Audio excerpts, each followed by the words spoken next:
Yes, sir. How may I help you today?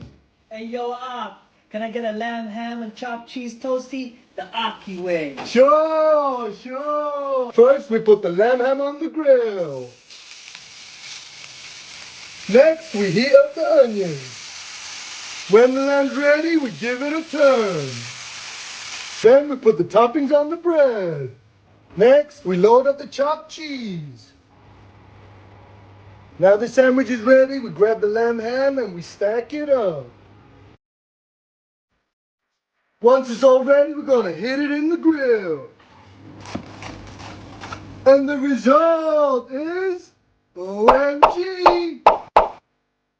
Can't forget the bell. Never, never, never! Now we serve it to the customer. There you go, my bro. This is really nice.